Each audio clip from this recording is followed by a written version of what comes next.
it's a part of interaction. Then only we can become ourselves. I mean to say, ma'am. Okay. Okay. Thank you. So it's Yes, nice ma'am. to have a learned audience, so that it's great learning for me also interacting with you. I was also thinking, see, we say we should be in the company of someone who is Yes. knowledgeable, well versed with something, either it is knowledge or skill or even attitude. We learn from each other so unconsciously, so effortlessly. So I was looking at this apple and orange when they are in the company of each other. So apple will become a little bit of orange, and orange will become little bit of apple for the good, for all the goodness in it. Anyway,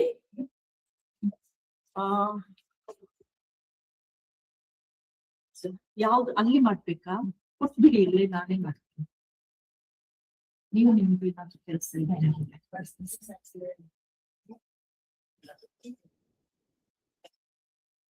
And when we are talking of social learning, theories of social learning, I am sure some names just come in us, especially from those from the psychology, sociology, education background. So I want to begin with one of the quotes of Albert. Yeah, I'm sure it's all so evident, those who have studied these disciplines. And maybe as general knowledge also, some of you are aware how we cannot separate few names when we are talking of social learning. So how beautifully he says in one of his books, which was published in 1977, learning would be exceedingly laborious, no doubt. We can all relate to something which we have learned socially and how it is so useful to us, not to mention hazardous. So it's so much hazardous also sometimes. If people had to rely solely on effects, see, our own actions, if that is informing us what we have to do, it would be very laborious and very hazardous. So luckily, most human behavior is learned observationally through modeling. So I remember in each culture, we have certain food habits, certain rituals. So I was just thinking of, I being born and brought up in a hill station in Karnataka. So our food habits, I belong to a culture which is not a mainstream culture. So our food habits also is very, very different. So I remember when I went to Bhubaneswar, some of my friends, Bhubaneswar had this, but I met one or two people. So I used to eat the bamboo shoots. Northeast people, Sagnika might have now, or even otherwise might have learned, and others also in this platform may be familiar to that culture. But largely, people in the southern part, Bharti, do you know eating bamboo shoots? No, ma'am. See, in Karnataka, even Mysore, many people don't know, though I belong to Coorg, a neighboring district of Karnataka. So we eat bamboo shoot and we eat lots of jungle mushrooms. Oh. Okay. So when I went to Bhubaneswar, I was able to identify which is the edible jungle mushroom, because it used to grow in the open areas, and also there used to be bamboo bush, and I would know which part of that to eat. Then my friend would say, "My God, I'm afraid." She used to pray in front of me. "I really want to see you tomorrow morning. I want you to wake up tomorrow morning." She used to be like, she was not knowing at all, and she would say, how sure are you that this is not poisonous? Yes, bamboo shoots are poisonous, but ancestrally they had a way of processing it and removing the toxins and making it so tasty and edible So nobody taught this to me. I grew in that culture, which was doing it as a routine. Rain starts and the smell of bamboo shoot is everywhere in the house. So I really thought these knowledge has come down to all of us, and there is no extra effort. So through observation and what our ancestors did, we started modeling. We also cut bamboos. We know how to cut that bamboo, which part to throw to make it less poisonous or less bitter, and which mushroom to eat. See, when I see this quotation of Bandura, I really think this is just one example. I'm sure we all have hundreds of this in our lives. What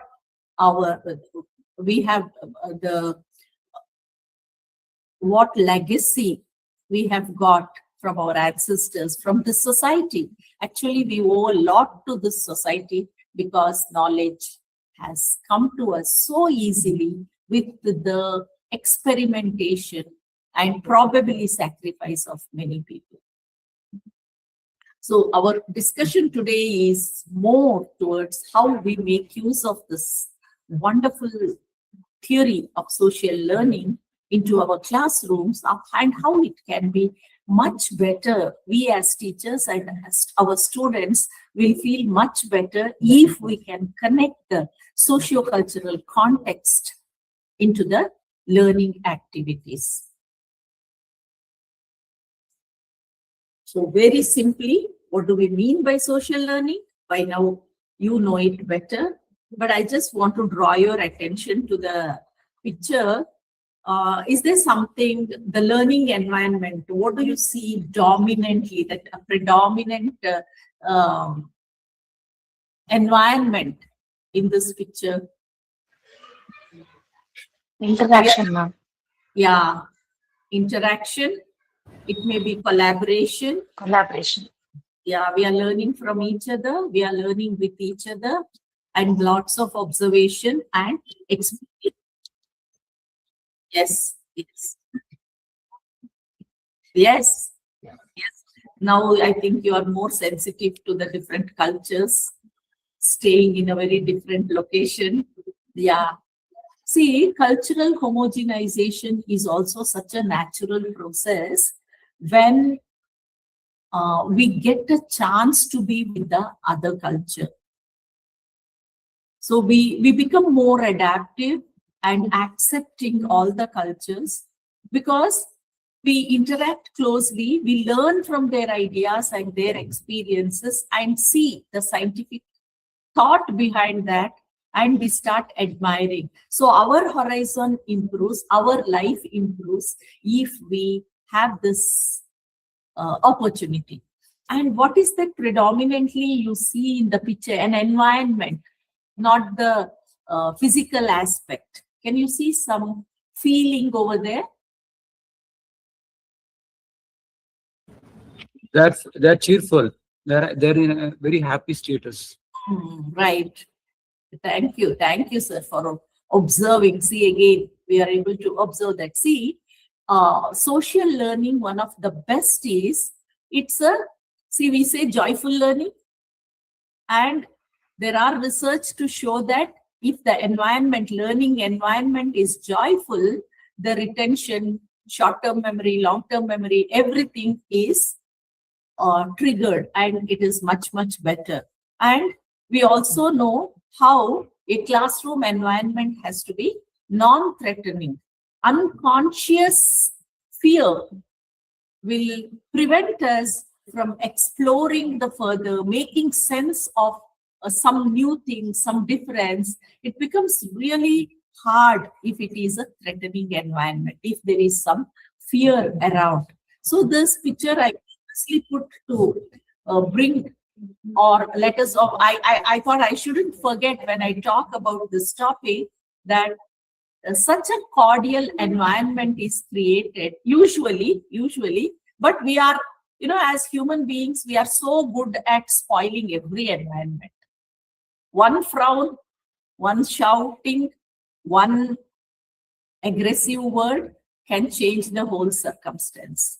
So we have to be really careful, cautious, and then sensitive to the feelings of others so that learning can really happen in a joyful environment. Creating this joyful environment is easy for teachers in a classroom if we are engaging our learners in a social learning situation. So knowledge is, according to theories, like especially, I think many of you again are familiar with Vygotsky, the Russian psychologist who gave us the social constructivism, where he identifies how knowledge is socially constructed, and after that social context, it gets internalizes individually. Like each one, based on our socio-cultural background, internalize the new knowledge which comes in. Our experience, our context becomes very crucial in social learning. Say, for example, if we are talking about the rivers or ocean. So just imagine somebody, for someone, it may be giving all those aesthetic experience of the beauty, the flow of river, and the non-stoppable, what is that, without any hurdle. It gives lot of life lessons to somebody who says, whatever is the hurdle, the river will bypass all that, and there is a smooth flow towards its destination. But somebody may look at the artistic feeling and words may come out in them to create certain poetry.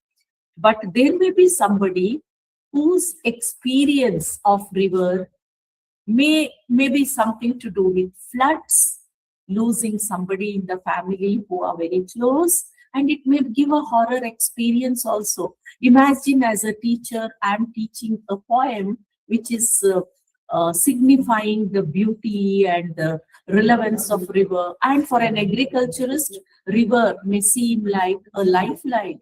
Because of the river flowing there, I'm able to grow and I'm able to make my livelihood, not just for me. That's my profession. I'm growing crops and I'm selling and making my livelihood with that. So same thing, depending on the context, knowledge gets constructed and gets internalized. This, see, for example, we start with a structured education. When a child is 5 years old, they come to a school. School for us is represented in a building. The building, it's very structured, and the system also is made. The system is in place, and it just. But what happens? Actually, what is that benefit of school? Is it learning to read, write, and do arithmetic and learn disciplinary knowledge? And is it that? But if we all recall our school days, what do we really remember about our school? See, we formed a group of our own, all of us, especially those of us who are very social, but maybe we need to talk about those who prefer to be alone. They want to learn alone. How do we respect their individuality? All that also may be a small concern which we have to talk about. But if we remember our childhood, our small group, then how we used to play, and what is that learning that gave to us in school. Knowing, like some of you were mentioning about the different cultures. See, till 5 years, we just got exposure into our own home and people there, and knowing only that as a home culture. But the moment you come to school, in an interaction, you don't have to put an effort to study that. Actually, research will be going on in us. It's all data. We know different people, We understand so many things. These data we start analyzing and we make sense of our surrounding, our society. So people in the society will really help us to understand the surrounding and gain knowledge. We make sense of the world around us when we work in the new community of school and the outer world. And of course, nowadays, a lot of technology is coming in the way and helping us to know anything we want to know. And then there are chances of being collaborating and co-creating. It may be knowledge, newer dimensions into what we already know, or it may be well-being. Together, we co-create an environment which is much better for all of us to live. So this is, in a very simple way, Bandura's social learning theory. Bandura talks about how observational learning happens, like paying attention. What is required? What is required for a social, the simplest form of learning?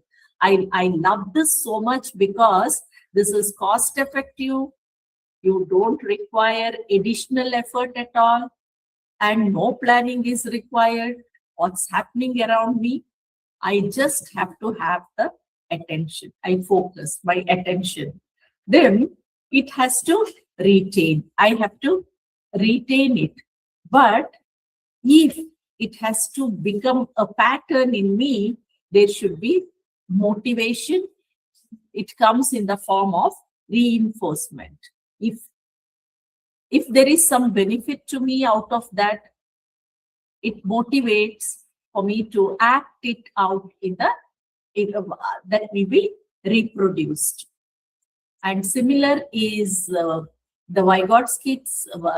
I'm sorry about the spelling of Vygotsky and social constructivist theory, because when the data was given, the AI could generate this. So in Vygotsky's social constructivist theory, mainly it is the more knowledgeable other in the presence of, if interaction happens in the presence of more knowledgeable other.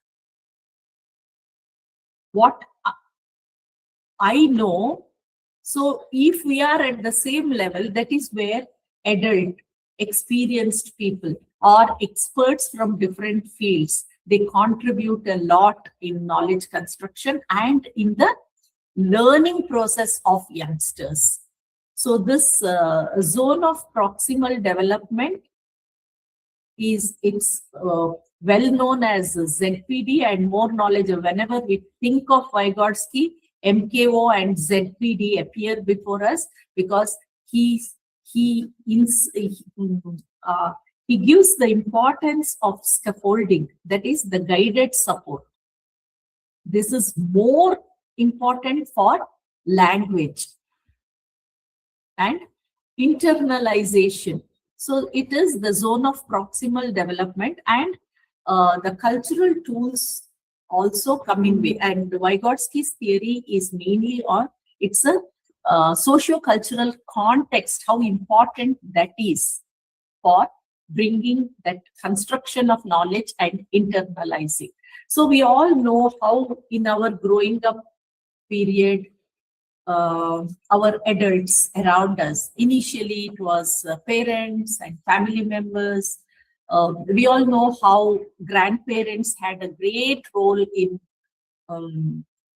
children growing up morally, ethically strong, and in knowledge also. All of you may have hundreds of examples. If anybody would like to say also, you're most welcome. I remember very recently I was traveling with my granddaughter, and see, we all know there are different types of expressions in every language. The word by itself may not be meaningful. We all acquired it through our experience in the society or through schools also. So I was thinking, when I was hundreds of this type of examples we get when we relate to our day-to-day experience, our previous experience. So it was like how instantly things happen if an adult is around you. That's what I just want to tell, and that is nothing but observation, imitation, retention, and reproduction. You don't need much tools or resources or anything to learn this. So when we were traveling, I was just thinking of, like we were playing before that. I said in my language, I can tell it in Kannada also, and you can think if similar word is there in your culture also. So we were playing, and suddenly we had to, so we left all the toys, and her mother was telling, you have to clean the toy area before going. Then while getting into the vehicle, her mother asked, oh, did you clear the toy area you were playing before? Then I said, she has not, we have not done well, but it is Kannadadalli ardam barda anta ಹೇಳ್ತೀವಿ. In Kodava, in my language, it is are bare madittu, I said. She has done here and there. Little bit, not little bit, little translation I'm not getting. Only those who know Kannada can get it. But we have that, it's an expression. Actually, ardam barda, barda means there's no meaning to it. And when in our language also, when I say are bare madittu, she has done, it's halfway through. It's like that. So actually, bare has a different meaning by itself as a word. In Kannada also, we say bare means writing, and bare means another one, like when someone hits you. Scar. Yes, that is also bare. So, but when I said are bare madittu, suddenly she looked at me. I think she was around 4.5 or 5 years old that time. She looked at me and said, what is bare? She asked. Ara means she knew it is half. Then I just said, when work is half done, we say it is ara bara, it is an X. That's all I said. And another 10-15 minutes we were conversing, and I just, some other conversation happened, and suddenly I just remembered, oh, it's getting late by the time we go. Have you done your homework? I asked her. Instantly she said, ara bara aaytu. Super, ma'am. See, it was so natural. Itara, like how adults are so important, because now, I see when I go to class also, I make very sure that our students, they take us seriously. There's something which they don't get from books. So there are so many things which in our interaction only it goes. So our students don't look up to us for content. They don't need, because they prefer YouTube content. They prefer online PDFs. Libraries are also, I feel so sad. I make it a point sometime to take all my students and expose them to the treasure there and the kind of money which is invested in the library. We need to go to the old books also. We need to know the history. So I make it a point to take them to the library, and some students, 4th year students have told me, ma'am, this is the first time I came to library. Imagine. So this is happening today because they are self-sufficient with their own, one body is enough for them. They have fingertips, they have everything available. But what are they really missing? They don't understand. We need to show them what they are really missing. We all know we are teaching Gen Z now. And to relate to them, we need to learn the qualities of Gen Z. See, one of the qualities, the characteristic of Gen Z is that they question everything. And they don't trust anything. Yeah.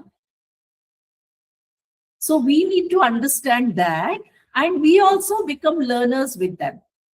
We are no more facilitators. They don't look up to us to facilitate. They don't need our facilitation. We have to be with them as co-investigators. We have to be with them as learners. And we show that we are on the same plane, learning from them, interacting, their language, Gen Z language. Any of you know? Let us see some of them. So we need to learn some of those activities which they do. And so this is, we have already seen Bandura's social learning theory. It's a cycle, like observe the behavior. See, everything.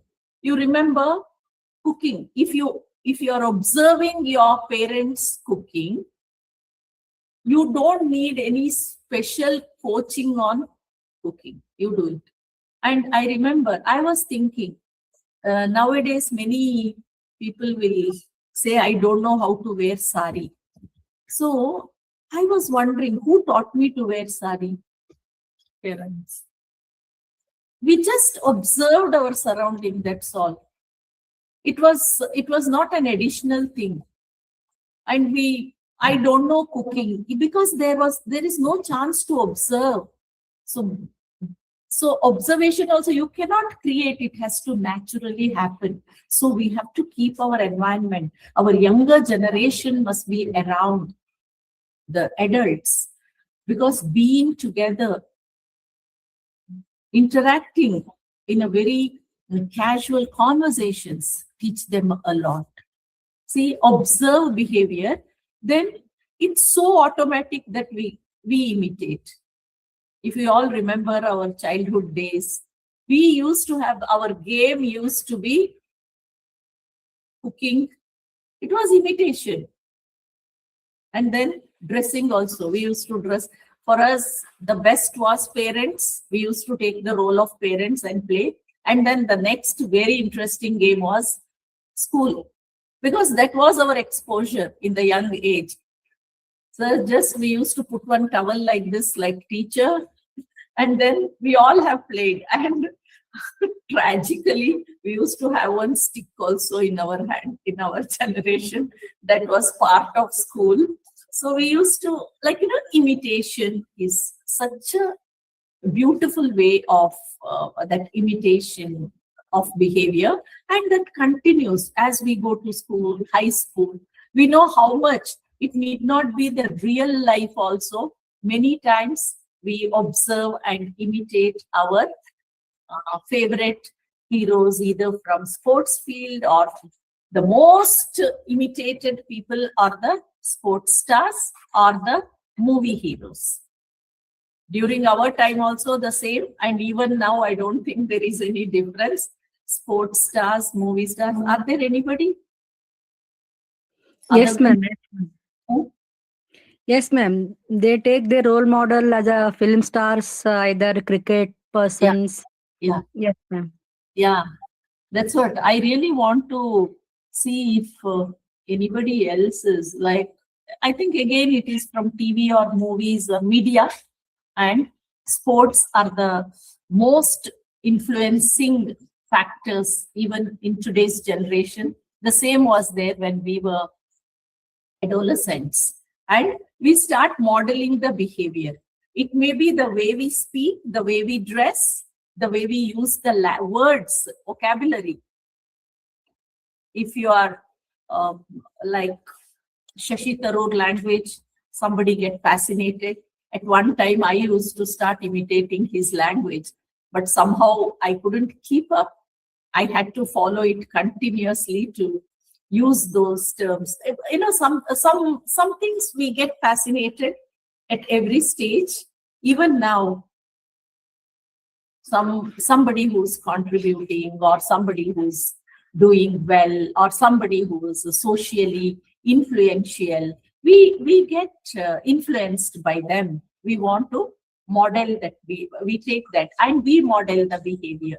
And Bandura says this is not behavioristic. This is not at the behavior level, but it is a cognitive process. It is not just very simple or rudimentary form of learning like a behaviorist. Like you do this, you get motivation, you get reinforced, and you can. No, it is not that. Everything has to be internalized through the cognitive process. If that doesn't happen, new behavior will not be acquired. It is not at the behavior level, rather it is at the cognitive level. So this one I liked very much, because see, all of us have, this is how Vygotsky's theory tells about the progress, the quick progress of learning if in a cultural context. So this is the independent learner where limited knowledge and skills are exhibited by a person. Then social collaboration and dialogue with others is like some additional, it nurtures. And zone of like proxies, this is ZPD, the guidance from a more knowledgeable other will add further to the limited knowledge and skill which I have. Collaboration and dialogue will initiate that. ZPD and MKO will see that it further gets nurtured. And cultural tools and context, the social and cultural influence, it has a great influence on learning. See, you can just think of how culture has, say, especially as per Vygotsky, how that, see, a person born and brought up in a agriculturist family, they will situate their whatever, say for example, they're learning chemistry in school. So all that chemical, the names of the chemical reaction, all this, they will relate to their agriculture context. Then it becomes meaningful and quicker way of internalization. Otherwise, somebody who doesn't have that experience, they may have something else. Say, for example, pharmacists, somebody who is, you can think of those who work in some factories where chemicals are used. In their family, that conversation will be there. The names of the chemicals become little meaningful. And see, they situate their learning in that, what chemicals are being used there, what chemical processes happen. So that chemistry learning becomes quickly internalized if they can relate it to their context. Similarly, mathematics, there's always, culturally, mathematics is difficult. But if we can situate it like a family of even agriculture is lot of mathematics, percentages, graphical representation. If we can do that, yearly crop production, yearly investment, what is that, cost of production, how the inflation is affecting. So right from the younger age of addition, subtraction, multiplication to higher levels of visualizing numbers and using numbers, that becomes meaningful and it gets internalized if the cultural context is embedded in the process of learning. That's what is Vygotsky emphasizing. And enhanced knowledge and skills through interaction, that is the socially developed learner. And this is also, I like, the chrysalis, the larva becoming a butterfly is possible with the zone of proximal development and situating the learning in their own context, that to make more meaning. Like sometimes, for example, a skill of estimation, it's a mathematical learning. It's so well understood if we can, but they should have that experience and they should know that culture. See, cooking requires a lot of skill of estimation. It may be a very simple cooking of rice and dal that also requires, and the proportion, ratio and proportion to this quantity of vegetable, how much of salt is required, how much of haldi is required. All these are something which we can help the students link to their own culture. So the socially developed learner is like, full formed with the, so in the social context, if they have understood the knowledge or the new learning, it becomes so very meaningful. So our classroom, the social learning in our classroom is an integration of Vygotsky and Bandura. Vygotsky, while he emphasizes interaction, and he has more emphasis on language because the cultural aspect will promote learning. So that is, language is one tool for learning concepts or anything. So Bandura emphasizes on observation and modeling, and Vygotsky emphasizes on interaction and culture. So together they explain how learning is social, interactive, and observational. So some of the influence of social learning in today's students, our Gen Zs. So one, some things I have put, you can also add to it, like mobile phone use in class and the language. And sometimes it may be a slang also, without knowing they use it in a very formal environment, which may not be. They should know that. That's where an adult intervention is required. And fitness and body image, lot of social learning happens here. Career aspiration. So they get carried away by something, but sadly they may not know that some other aspect of the same career which they may not be made for. It may be one way it is good. Let us see the positives. They aspire to become someone if they know that this possibility is there. This is what I have to do if I have to become that. I have to study. I have to be disciplined. I have to build my physical stamina. So if you know that through the social media, then it's good. It's very, very positive. Study habits. I remember when I was in hostel, we were more worried what my neighboring roommate is doing, what is her study habit. So it has helped us a lot to pick up certain habits which we didn't know. How to study. What really helps me? See, as youth, we are not able to think beyond certain level. We are obsessed with certain things which doesn't help us.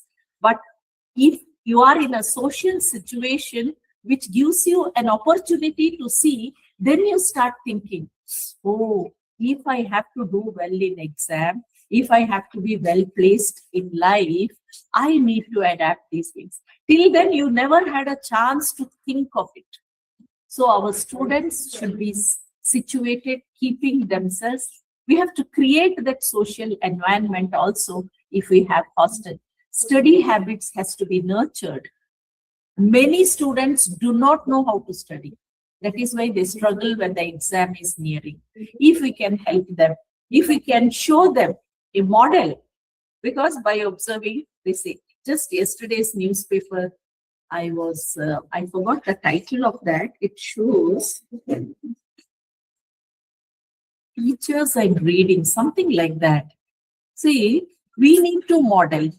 Today's younger generation are not using books to read. They use such a small screen and we feel it's a struggle. But they do not know how a book is much better and helpful for them. So we need to model it. So we don't have to say anything. So if we sit in front of them and start reading, that was all about yesterday's Deccan Herald had one article. I got tempted to read it, but my temptation just stops with the headline reading. And yes, sir. Any of you wanted to say if you have read that article?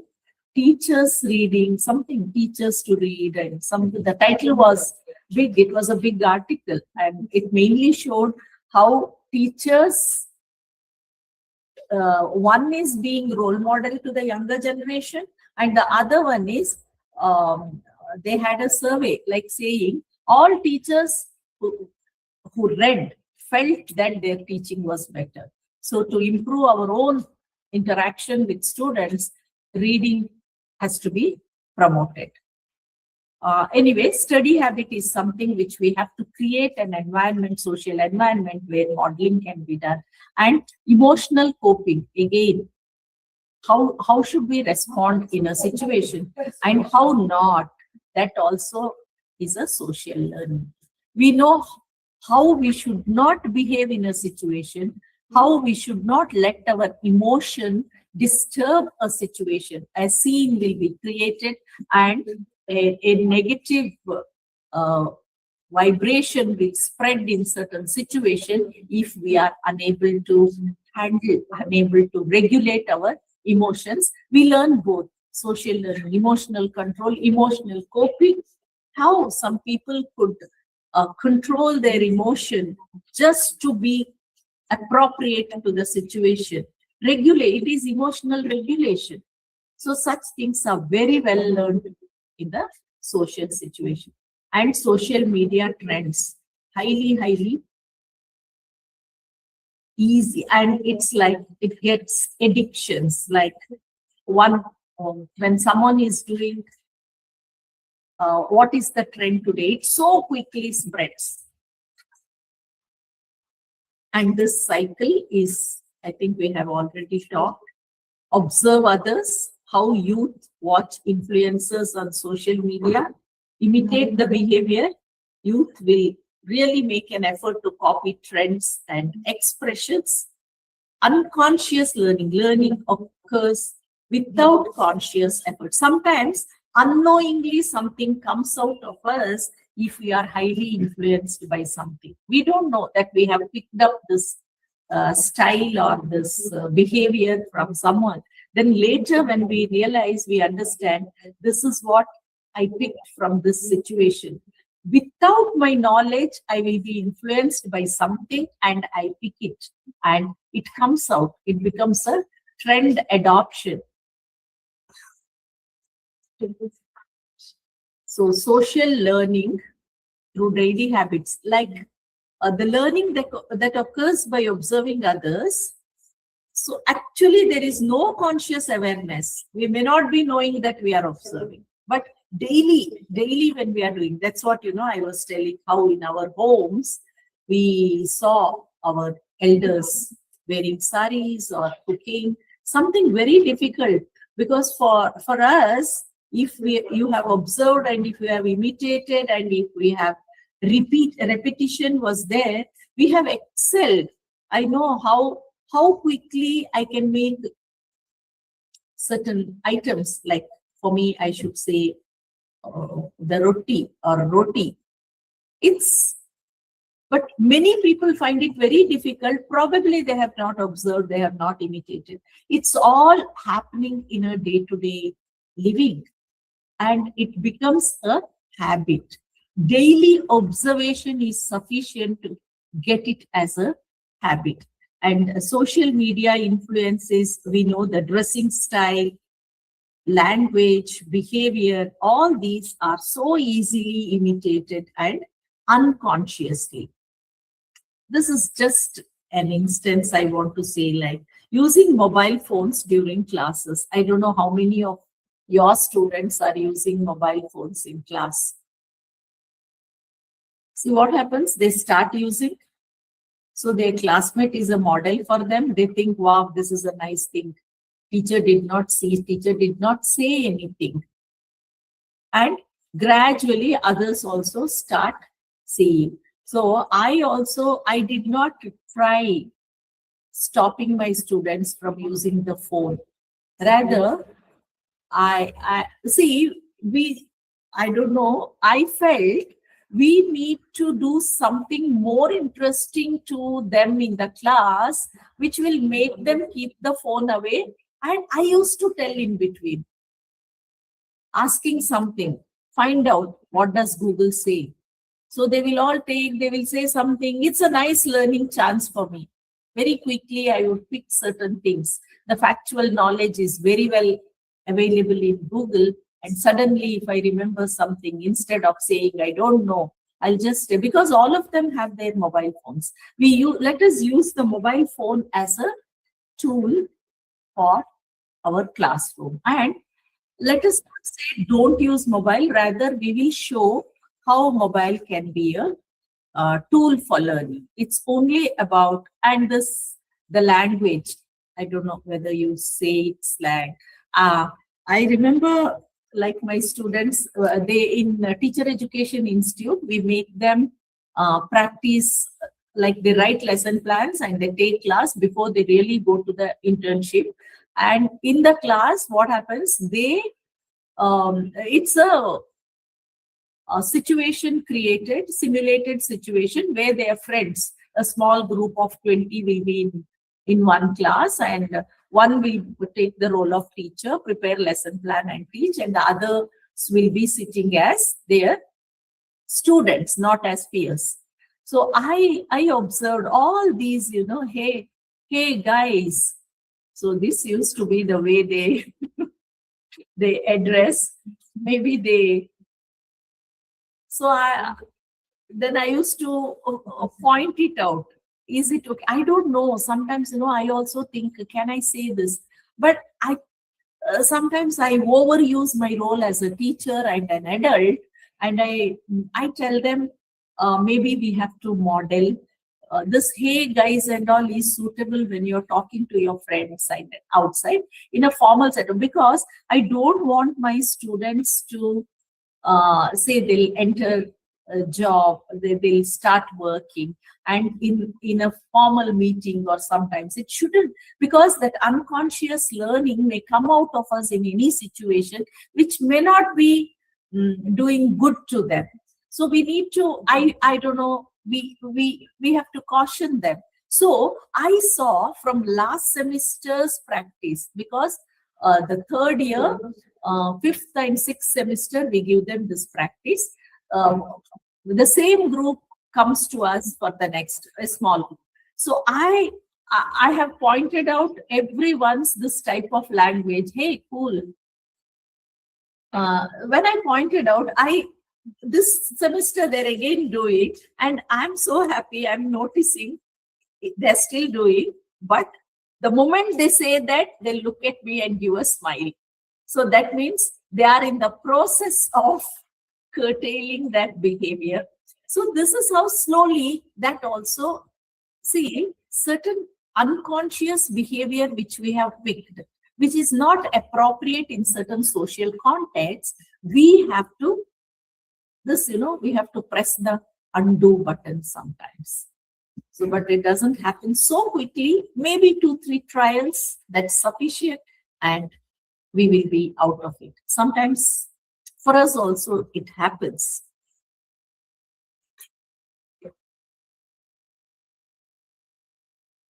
So let us quickly see how social learning theory can be integrated in classroom. So this is again, students learn by watching. This, I think we have talked enough: modeling, reinforcement, and group activities to promote peer interaction. I'll come to certain strategies which many of you may be doing, and I really want to know if you are doing something else as a social learning activity. The content is there, but only the learning environment changes when we are using social learning. And you know how important is, there's a big area coming across socio-emotional learning, knowing the importance of society or the social context, and the emotional feelings or those aspects in the learning environment contribute a lot towards learning of the individual. So all these have to be, as adults, we need to provide a conducive socio-emotional environment for our students to learn. That's what I have realized. And the present generation are not looking up much to know. See, earlier, our generation was looking up to teacher. We believed everything, what the teacher said. But nowadays, they will not. Maybe when I'm telling something, they may be looking in the Google and seeing whether the teacher is telling something sensible. They may be doing it because that is the generation they are.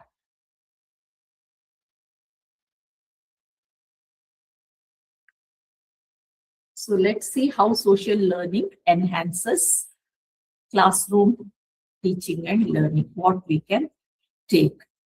See, it is learning becomes a very, very natural process. It becomes a very conducive or very homely feeling, very homely environment. See, this type of a situation, it's like doesn't create an artificial condition. Rather, it's a very, very natural learning. And many things in a small group may become like we pick from others, and promotes the real life skills are learned. How to communicate.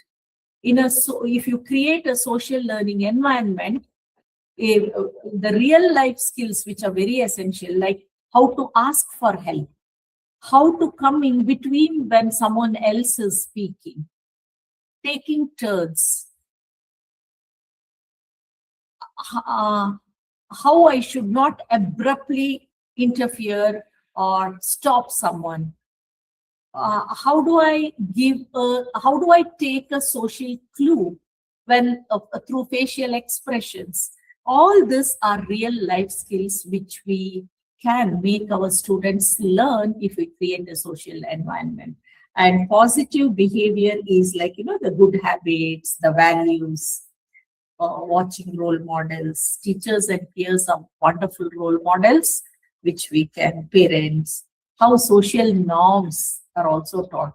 I was observing, I just went to a school a couple of days back and I saw there was a student who had some he was neurodivergent kid. He could not stand in the assembly for a long time.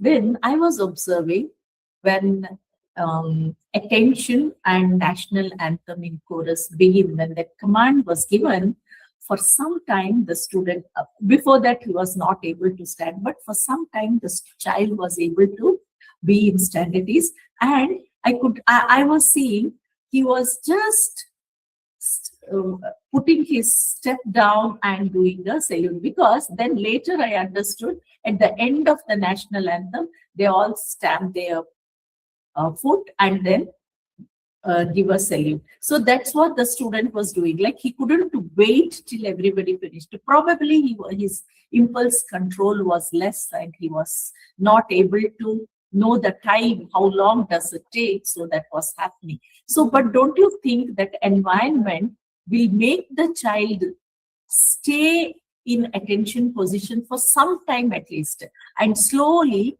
that observation, imitation will continue and the child will be able to stand for at least that 1 minute when the national, slowly that 1 minute may become 2 minutes, because these are all neural connections which get strengthened with the repetition, observation and imitation. So that opportunity has to be given.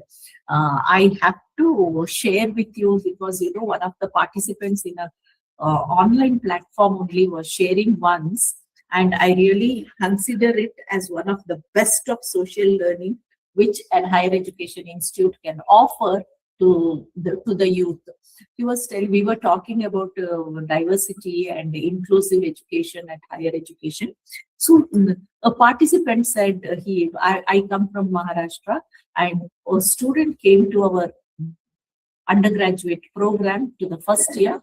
He was from a slum in Mumbai, and his manners, his language, his behavior, his everything was so different. He said he completed his +2 and came, but probably the child was learning in a school which had students from the same background. That is why we stress on inclusive education, where children from different backgrounds have to be together, where learning happens from each other, looking at others.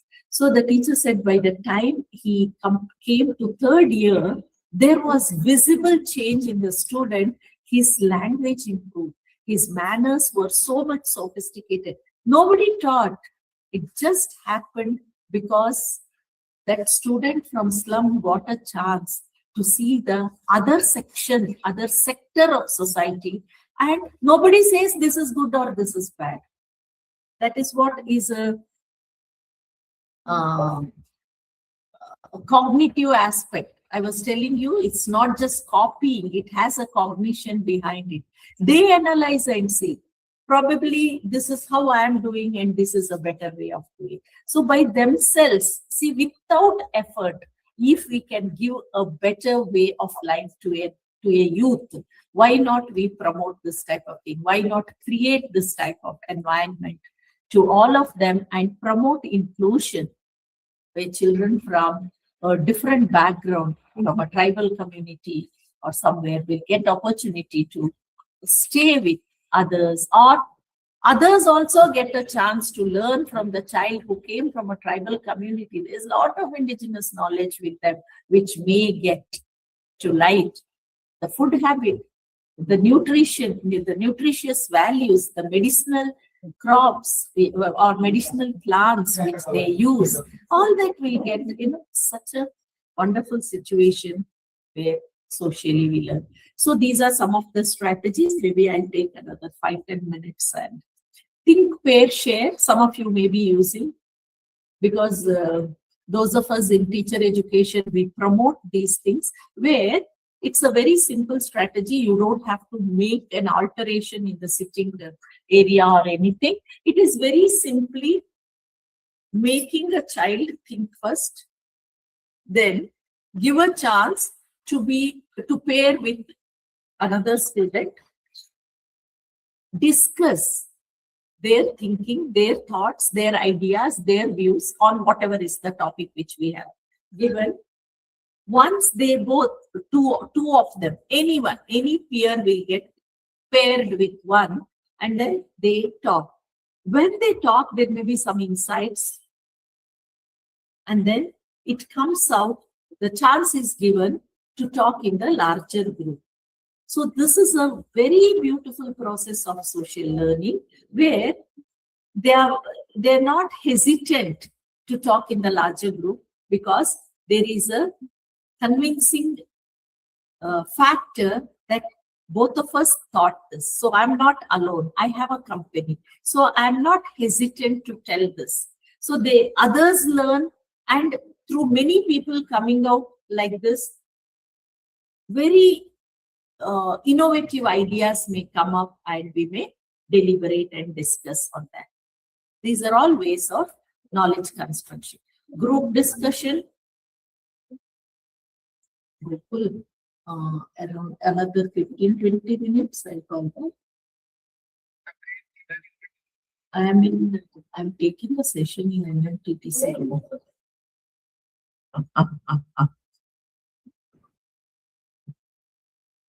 So group discussion is, all of us are using this. I don't have to say anything more about it. I am sure all of you also are using like student exchange. But it's, it's nice.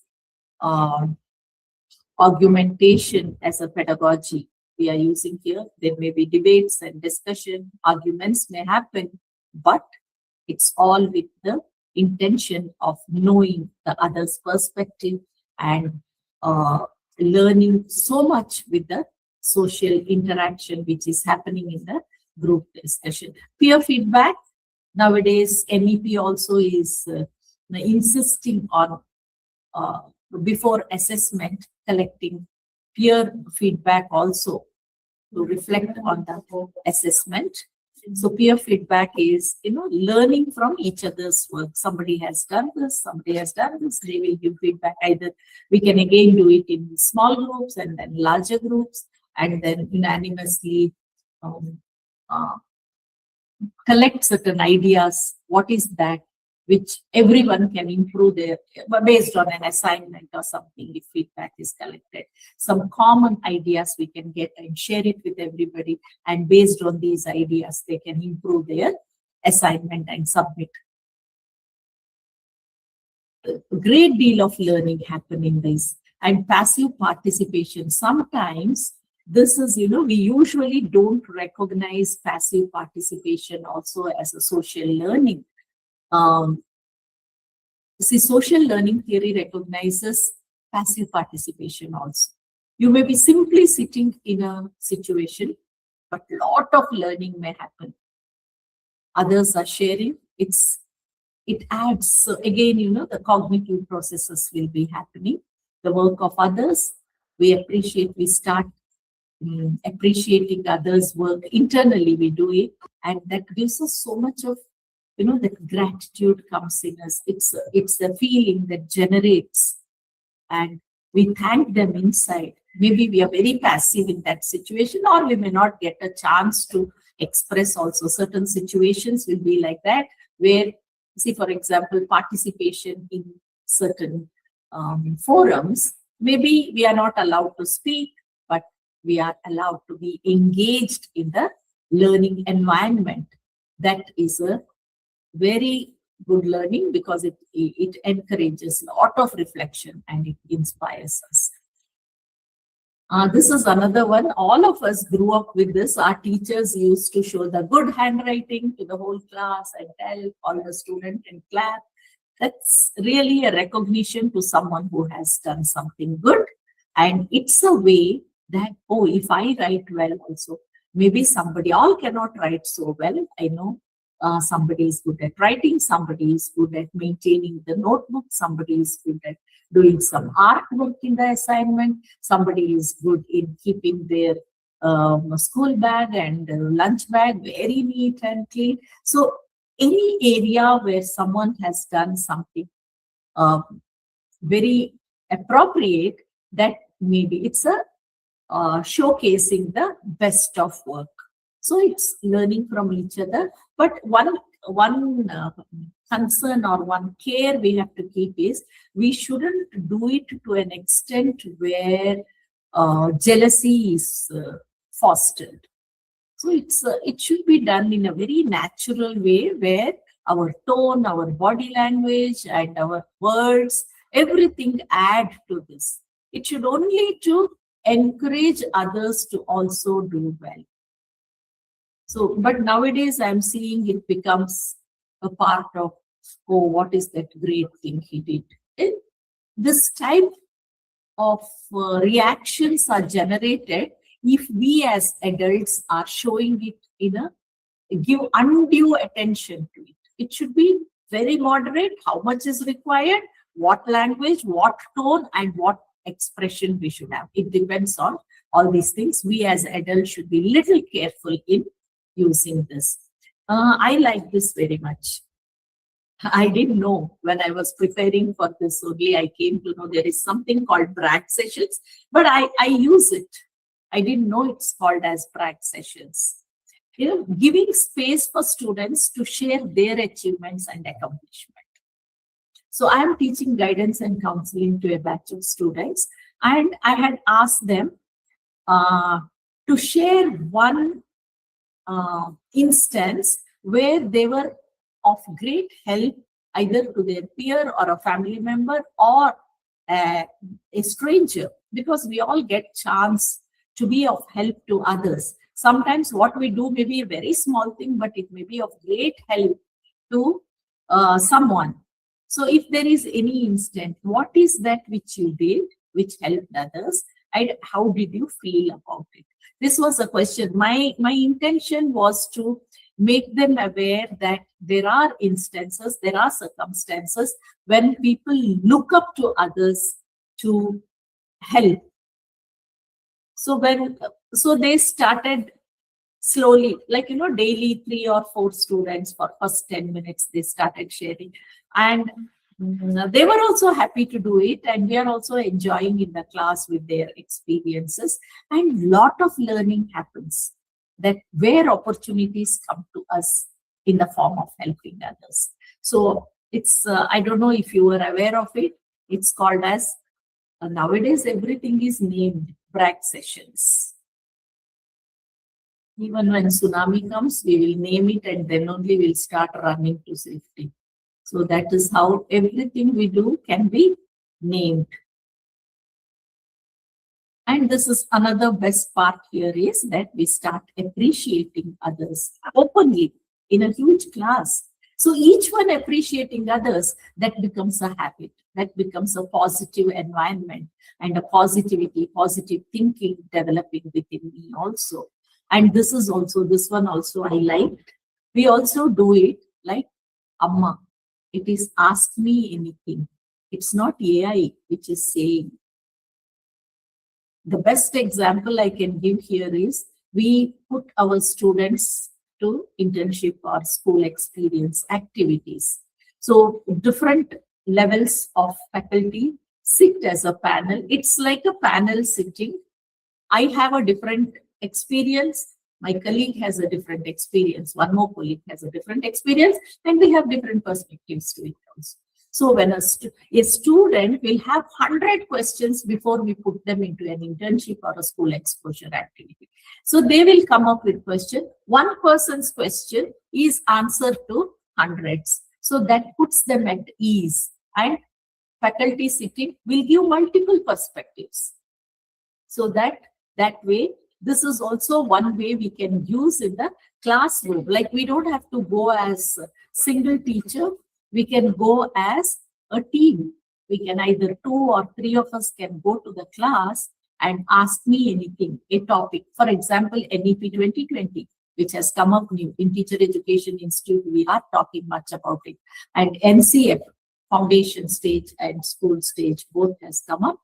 And we somebody who has at least, had a little more exposure into NEP and NCF can sit as a panel and our students can ask. And if the best part is a student may ask something which we may not know, that's a wonderful opportunity for all of us, say the panel, to explore that aspect of NEP. What are NCF? What does NCF say about this query of the student? We will also explore and come up with answers for us also. Shadowing, this is, I think it is well known, like usually peer buddy system we use, like shadowing somebody who needs help. We'll find a shadow and then a shadow student and tell you can follow the student, certain behaviors or certain activities or anything. Even at different ages, youth also can just blindly be a shadow of some experts, and they gain insight and learn from their experiences. So social learning influences it's not only knowledge, we are more concerned about attitude and values nowadays. The social norms of it, how I should be behaving in a certain situation, how I should be dressing in a situation. These are all learned in a social setup. We learn to cooperate. We learn to take responsibility. We learn better lifestyle by looking at others. Somebody who's very careful about eating, I really admire, and sometimes I follow, saying no to sweet. Something, it's in a social environment only I can do that. And I may form it as a habit, saying no to sweet when somebody is there, and it becomes a habit. When no one around me also, I'll say no to sweet. So it really takes the classroom to the real life. How our students can adapt to the situation, they can grow and contribute to the society. And it is, if social learning is promoted, we contribute to a socially aware generation. It's like not, nowadays big problem is loneliness. Students feel I am alone, though they are Their peers are around because inside they feel. If in education institute, if we use social learning strategies as creating a learning environment, it definitely builds a socially aware generation. They know how to talk to each other. So when there is a need, when there is a personal issue, they know whom I can ask and how I can ask. Otherwise, they don't venture into asking because they don't know how to ask. So this I just want to say, because I am from the field of special education, social environment is of great help to students who are different, who have a disability. If we give them the environment, it's learning for both. They may not learn the chemical reaction, but they will definitely learn how to hold the test tube, how to set up the experiment. At least sometimes they can be part of that. The learning need not be common for the whole group, but each one will have a very different learning. So Bharti madam was telling, through others we become ourselves. So let us explore ourselves through others. All others, outside world is a mirror for us. Let us refine ourselves every moment we see.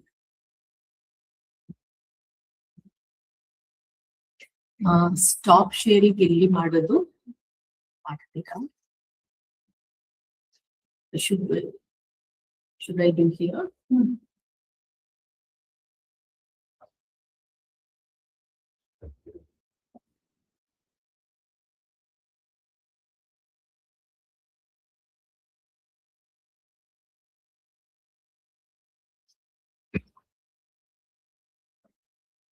Thank you so much for being with me.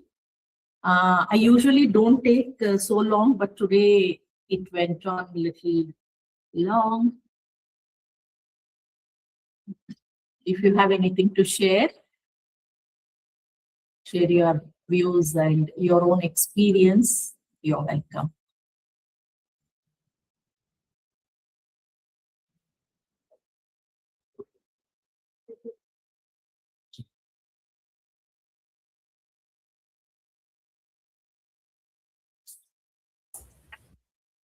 Ma'am, it was a very wonderful session, ma'am. It was so like soothing. It was very much soothing. Thank you. Thank you, ma'am. Thank you. Thank you so much, Bharti. Yes, ma'am. Ma'am, you were saying about that mobile phones, no, ma'am. Initially, our students became very aggressive. During the first hour, we asked all the students to keep their mobile phones in we have a folder bags, ma'am. The class CR will be there, and we ask him to collect all the phones and keep it in the HOD cabin, because nobody will go into that cabin and it will be locked. Your phones will be secured.